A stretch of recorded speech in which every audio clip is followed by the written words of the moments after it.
DM कीर्ति कुमारी आज अपनी मां शांति देवी के साथ बाजार जा रही थी, जो कई महीनों बाद कुछ दिनों के लिए घर लौटी थीं। इसीलिए वह नहीं चाहती थी कि किसी सरकारी तामझाम की वजह से मां के साथ बिताए जाने वाले इन कीमती पलों में कोई खलल पड़े।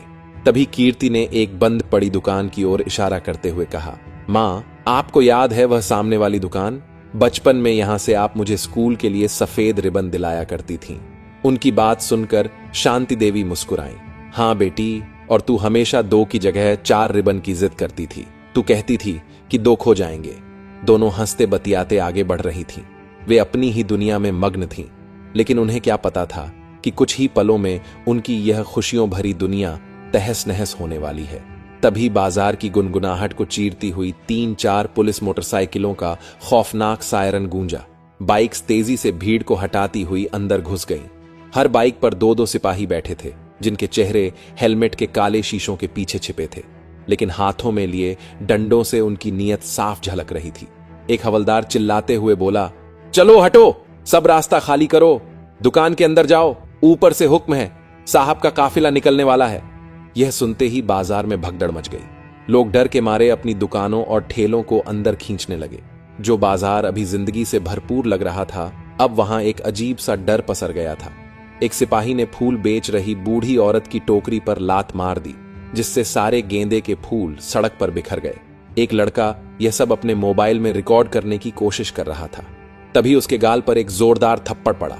जब अफसर का दौरा हो तो मक्खी भी नहीं दिखनी चाहिए, सब साफ चाहिए। एक अफसर गरज रहा था। उसका नाम था इंस्पेक्टर बच्चन राणा। उसकी तोंद उसकी वर्दी से बाहर झांक रही थी और आंखों में सत्ता का नशा साफ दिख रहा था। इस इलाके में वह अपनी बदसलूकी और घमंड के लिए जाना जाता था। किसी को पता नहीं था कि कौन सा अफसर आ रहा है, लेकिन हर कोई डरा हुआ था।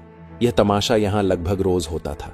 कीर्ति यह सब अपनी आंखों से देख रही थी। उसके चेहरे की हंसी गायब हो चुकी थी।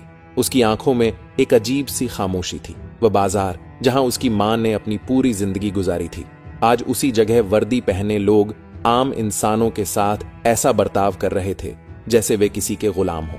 कीर्ति ने उनके खिलाफ आवाज उठानी चाहिए, लेकिन शांति देवी ने उसे रोक लिया। दोनों बिना कोई दखल दिए आगे बढ़ने लगी। चलते चलते शांति देवी के पैर दुखने लगे तो वह एक दुकान के बाहर रखे खाली बक्से पर बैठ गई। उन्होंने कहा, बेटी तुम जाओ, सब्जियां ले आओ, तब तक मैं यहीं बैठी हूं। कीर्ति बोली, मां, अपना ख्याल रखना। इतना कहकर कीर्ति वहां से चली गई। इंस्पेक्टर बच्चन राणा की नजर शांति देवी पर पड़ी। वह तुरंत उनके पास आया और चिल्लाया, ए बुढ़िया, यहां क्यों बैठी है? यह वीआईपी रूट है, दिखाई नहीं देता? उसकी आवाज में जरा भी लिहाज नहीं था। शांति देवी ने विनम्रता से हाथ जोड़कर कहा, बेटा बस पैर दुख रहे थे, अभी उठ जाती हूं।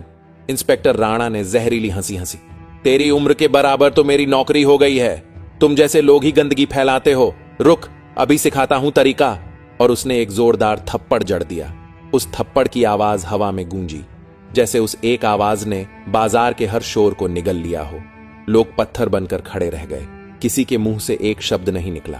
तभी कीर्ति वापस लौटी और उसने अपनी मां का झुका हुआ चेहरा देखा। उनकी आंखों में आंसू थे। कीर्ति वहीं जम गई। उसके कानों में बस उस थप्पड़ की गूंज थी। वह थप्पड़ सिर्फ उसकी मां के गाल पर नहीं पड़ा था, वह उसकी आत्मा पर पड़ा था। क्रोध से भरी कीर्ति इंस्पेक्टर राणा की तरफ बढ़ी। तुम्हारी हिम्मत कैसे हुई मेरी मां पर हाथ उठाने की? तुम लोग इस बाजार में गुंडागर्दी कर रहे हो। इंस्पेक्टर राणा चिल्लाया, भाग यहां से, ज्यादा ज्ञान मत दे, नहीं तो तुझे भी पड़ जाएंगे। बस यही सुनकर कीर्ति के भीतर तूफान उठ खड़ा हुआ। उसने मोबाइल निकाला, 1 नंबर डायल किया। फोन उठते ही उसने शांत लेकिन लोहे जैसी आवाज में कहा, मैं सोनपुर जिले की डीएम कीर्ति कुमारी बोल रही हूं। इंस्पेक्टर बच्चन राणा और उसकी पूरी टीम को अभी इसी वक्त सस्पेंड किया जाए और एसएसपी साहब को कहो 15 मिनट के अंदर मुझे इसी बाजार में मिले।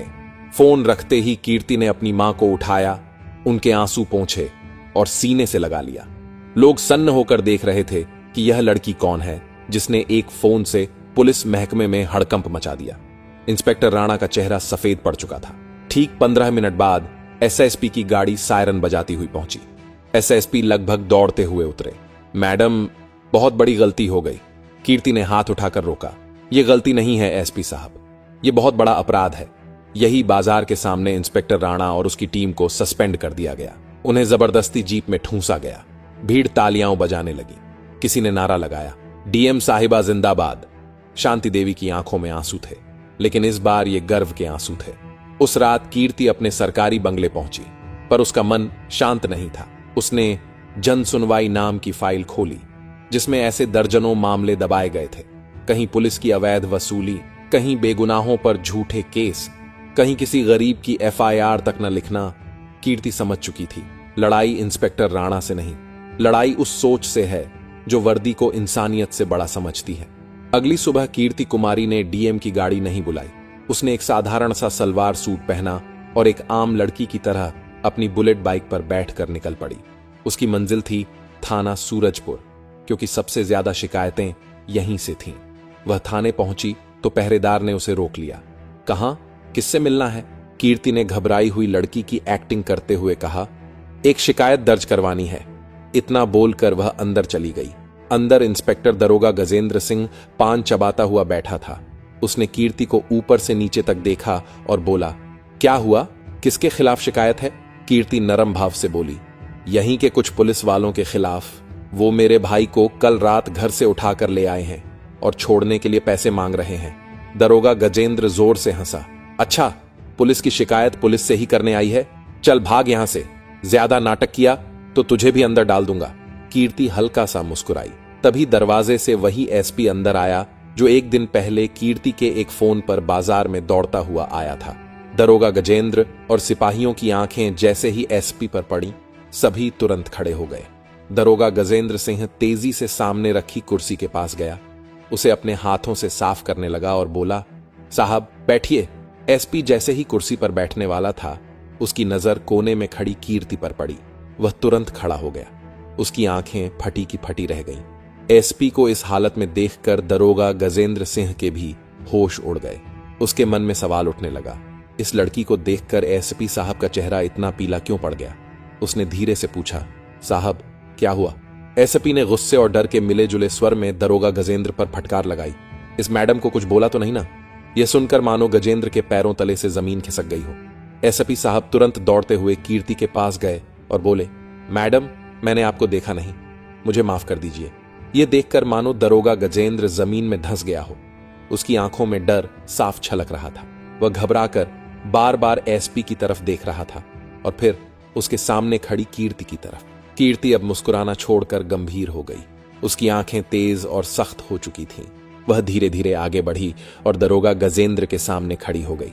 गंभीर और ठंडी आवाज में बोली, इंस्पेक्टर तुम्हें पता भी है तुमने अभी किससे बात की है? मैं वही कीर्ति कुमारी हूं, इस जिले की डीएम, जिसे तुमने कुछ देर पहले थाने में डालने की धमकी दी थी। अब बताओ, जनता की शिकायत सुनने के बजाय तुम लोग उन्हें उठाकर थाने में बंद कर देते हो और पैसे वसूलते हो। यही है तुम्हारा न्याय, यही है तुम्हारी वर्दी की इज्जत। गजेंद्र हक्का बक्का रह गया। उसके चेहरे से सारा रंग उड़ गया। वह कांपते हुए दोनों हाथ जोड़कर कीर्ति से माफी मांगने लगा, मैडम मुझसे गलती हो गई, मैं आपको पहचान नहीं पाया, दया कर दीजिए, दोबारा ऐसी गलती नहीं होगी। कीर्ति ने उसकी ओर सख्त नजरों से देखा और ऊंची आवाज में बोली, माफी से कानून नहीं चलता इंस्पेक्टर, तुम्हें सस्पेंड किया जाता है और तुम्हारे खिलाफ विभागीय जांच भी होगी। आज से तुम इस कुर्सी के लायक नहीं हो, तुम्हें जेल में डालना चाहिए, लेकिन अभी तुम्हें सिर्फ सस्पेंड करती हूं ताकि बाकी पुलिस वालों को सबक मिले। एसपी ने तुरंत सिर झुकाकर आदेश मानते हुए सिपाहियों को इशारा किया। 2 सिपाही आगे आए और दरोगा गजेंद्र को पकड़ लिया। गजेंद्र हाथ जोड़कर रोने लगा, मैडम रहम कर दीजिए, मेरी नौकरी चली गई तो मेरा घर बर्बाद हो जाएगा। कीर्ति ने एक कदम पीछे हटकर ठंडी आवाज में कहा, जब तुम किसी गरीब की फरियाद सुनने के बजाय उसे धमकाते और थाने में बंद कर देते हो, तब उसके घर का क्या होता है, कभी सोचा है? अब अपने घर की चिंता करना। थाने में सन्नाटा छा गया। सबकी निगाहें उस महिला डीएम पर थीं, जिसकी आंखों में नरमी नहीं बल्कि न्याय की आग जल रही थी। कुछ ही मिनटों में थाने का नक्शा बदल गया। अवैध रूप से हिरासत में रखे गए लड़के आकाश को तुरंत छोड़ा गया और उस दरोगा समेत 3 पुलिस वालों को मौके पर ही सस्पेंड कर दिया गया। यह सिर्फ शुरुआत थी। अगले 3-4 दिनों तक पूरे जिले में एक दहशत फैल गई, एक गुमनाम डीएम का खौफ। कोई नहीं जानता था कि वह कब, कहां, किस रूप में पहुंच जाए। कभी वह किसान बनकर तहसील पहुंच जाती, कभी मजदूर बनकर पुलिस चौकी। पूरे शहर में डीएम कीर्ति कुमारी के किस्से सुनाए जाने लगे। एक ऐसी अफसर जो दिखती नहीं, बस इंसाफ करती है। जनता खुश थी, लेकिन सिस्टम के अंदर बैठे कुछ बेईमान लोग बेचैन होने लगे। उनकी अवैध कमाई बंद हो गई थी, उनका रोब खत्म हो रहा था। और फिर वही हुआ जिसका कीर्ति को अंदाजा था। एक दिन गृह मंत्रालय से एक चिट्ठी आई। डीएम कीर्ति कुमारी द्वारा की जा रही कार्यवाहियों की जांच के लिए विशेष समिति गठित की जाती है। यह सीधी चेतावनी थी, अपनी हद में रहो। उस शाम शांति देवी ने फोन लगाकर पूछा, बेटी ये सब खतरनाक है, तू अकेली इन सब से कैसे लड़ेगी? कीर्ति ने नरम आवाज में कहा, मां, जब आपने मुझे पढ़ाया था तब ये नहीं सोचा था कि लड़ाई कितनी बड़ी होगी। आपने बस ये सिखाया था कि सच के लिए लड़ना है। और वैसे भी मैं अकेली नहीं हूं, पूरा शहर मेरे साथ है। लेकिन भीतर वह जानती थी लड़ाई अब और कठिन होने वाली है। रात में जब वह सोने जा रही थी, उसका भरोसेमंद जूनियर आकाश डरते हुए उसके पास आया। वह घबराया हुआ था। उसने बिना कुछ बोले अपने हाथ में पकड़ा टेबलेट कीर्ति के आगे बढ़ा दिया। टेबलेट पर देश के सबसे लोकप्रिय न्यूज चैनल का लाइव शो चल रहा था। स्क्रीन पर कीर्ति की तस्वीर थी और नीचे लाल अक्षरों में चल रहा था, डीएम के 2 चेहरे। क्या सोनपुर की मसीहा ही सबसे बड़ी मुजरिम है? एक गोदी मीडिया का पत्रकार चिल्ला रहा था, ये देखिए हमारे स्टिंग ऑपरेशन की एक्सक्लूसिव फुटेज। स्क्रीन पर भीमराव कॉलोनी का धुंधला वीडियो चल रहा था, जहां कीर्ति भेष बदल कर गई थी। एडिटिंग इतनी चालाकी से की गई थी कि ऐसा लग रहा था जैसे वह चाय वाले को धमका रही हो। फिर एक नकली ऑडियो जिसमें उसकी आवाज को तोड़ मरोड़ कर पेश किया गया था। पत्रकार पागलों की तरह चिल्ला रहा था, एक महिला डीएम पुरुष के नाम से क्यों घूम रही थी? क्या वह पुलिस पर झूठे आरोप लगा रही है? क्या यह एक बड़ी साजिश है? कीर्ति के पैरों तले जमीन खिसक गई। यह हमला साधारण लोगों ने नहीं किया था, यह सिस्टम के एक ताकतवर छिपे दुश्मन ने किया था, जो सामने नहीं आता लेकिन वार घातक करता है। आकाश डरते हुए बोला, मैम, ये वीडियो हर न्यूज चैनल पर चल रहा है, सोशल मीडिया पर वायरल हो चुका है। उन्होंने आपके खिलाफ मीडिया ट्रायल शुरू कर दिया है। अब लड़ाई दफ्तर की नहीं है मैम, ये लड़ाई पूरे देश के सामने है और इस लड़ाई में सच का कोई गवाह नहीं होता। कीर्ति की आंखें स्क्रीन पर टिक गईं, जहां एक गोदी पत्रकार चीख चीख कर उसकी ईमानदारी की हत्या कर रहा था। धोखेबाज डीएम, सिस्टम को धोखा, झूठे स्टंट की सच्चाई, शब्द उसकी आत्मा को चीर रहे थे। उसने सोचा था लड़ाई भ्रष्ट अफसरों से होगी, पर यह लड़ाई तो अलग ही थी। यह लड़ाई थी धारणा, परसेप्शन की, एक ऐसे झूठ से जिसकी बार बार पुनरावृत्ति उसे सच बना सकती थी। आकाश ने पूछा, मैम अब हम क्या करेंगे? कीर्ति ने जवाब नहीं दिया। वह चुपचाप खिड़की के पास जाकर खड़ी हो गई। बाहर शहर की बत्तियां टिमटिमा रही थीं, वही शहर जिसके लिए वह दिन रात लड़ रही थी। और आज शायद वही लोग टीवी पर उसकी छवि को एक अपराधी की तरह देख रहे थे। तभी फोन की घंटियां बजने लगीं। लैंडलाइन, मोबाइल, एक के बाद एक कॉल। लखनऊ से बड़े अफसर, किसी की आवाज में हमदर्दी का दिखावा, किसी में डांट। सबका निष्कर्ष एक ही, आपने ये क्या कर दिया? पूरे प्रशासन की नाक कटवा दी। बेहतर है कुछ दिनों की छुट्टी ले लें, मामला शांत होने दीजिए। सिस्टम उसे धीरे धीरे अलग थलग करने लगा था। अगली सुबह वह उठी तो उसकी आंखों में एक अजीब सी दृढ़ता थी। वह हार नहीं सकती थी। अगर आज वह हार गई तो फिर कोई सच के लिए लड़ने की हिम्मत नहीं करेगा। उसने अपना फोन उठाया और एक पुराना नंबर मिलाया। यह नंबर था उसके कॉलेज के पुराने गुरु प्रोफेसर शर्मा का, जो अब शांत जीवन जी रहे थे। प्रोफेसर शर्मा सिर्फ एक टीचर नहीं थे, वह पत्रकारिता और जनसंचार के विशेषज्ञ थे। वह जानते थे कि शब्दों और तस्वीरों से कैसे खेला जाता है। सर, मुझे आपकी मदद चाहिए, डीएम कीर्ति कुमारी ने बिना किसी भूमिका के कहा। प्रोफेसर शर्मा ने पूरी बात शांति से सुनी। सब कुछ सुनने के बाद वह बस इतना बोले, कीर्ति, याद रखना, झूठ की रफ्तार हमेशा सच से तेज होती है। वह तुमसे आगे निकल चुका है। अब अगर उसे हराना है तो तुम्हें एक नया, उससे भी बड़ा सच बनाना होगा।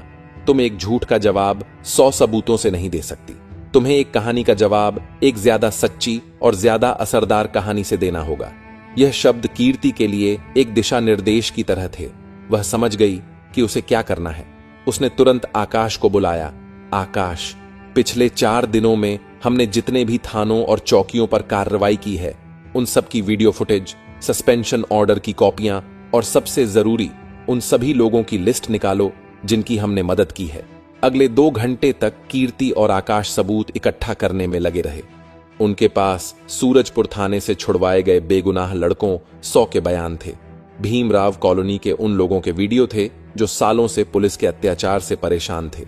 उस बूढ़ी फूल बेचने वाली का इंटरव्यू था जिसकी टोकरी पर लात मारी गई थी। उनके पास एक एक चीज का कच्चा चिट्ठा था। आकाश ने पूछा, अब इन सबूतों का क्या करेंगे मैम? गोदी मीडिया तो हमें दिखाएगा नहीं। गोदी मीडिया कहानी दिखाता नहीं, कहानी बनाता है। कीर्ति ने कहा, हम अपनी कहानी खुद कहेंगे। उसने प्रोफेसर शर्मा की मदद से एक युवा स्वतंत्र यूट्यूबर पत्रकार से संपर्क किया। उसका नाम था काजल भारद्वाज, जो किसी बड़े न्यूज चैनल के लिए काम नहीं करती थी। वह अपना यूट्यूब चैनल चलाती थी, जहां वह बेखौफ होकर खोजी पत्रकारिता करती थी। उसकी पहुंच करोड़ों लोगों तक थी। मध्य रात्रि को कीर्ति ने शहर से बाहर एक सुनसान जगह पर काजल से मुलाकात की। यह बहुत बड़ा खतरा था, लेकिन अब खतरे उठाने के अलावा कोई चारा नहीं था। कीर्ति ने सीधे मुद्दे पर आते हुए कहा, मेरे पास ज्यादा समय नहीं है। यह एक पेन ड्राइव है, इसमें वह सब कुछ है जो आपको चाहिए। पेन ड्राइव में पूरी साजिश और सारे सबूत मौजूद थे। काजल भारद्वाज ने पेन ड्राइव लिया और तुरंत अपनी रिपोर्ट ऑफ डॉक्यूमेंट्री के जरिए पूरा सच सामने ला दिया। कीर्ति की बेबसी और उन पर लगाए गए झूठे आरोपों की सारी परतें खोल दी गईं। वीडियो इंटरनेट पर वायरल हो गया। भ्रष्ट पुलिस अफसर बौखला गए। कीर्ति और आकाश ने साजिश के पीछे का नेटवर्क खोज निकाला और पता चला कि आईजी अशोक सिंह ही पूरा मास्टरमाइंड था।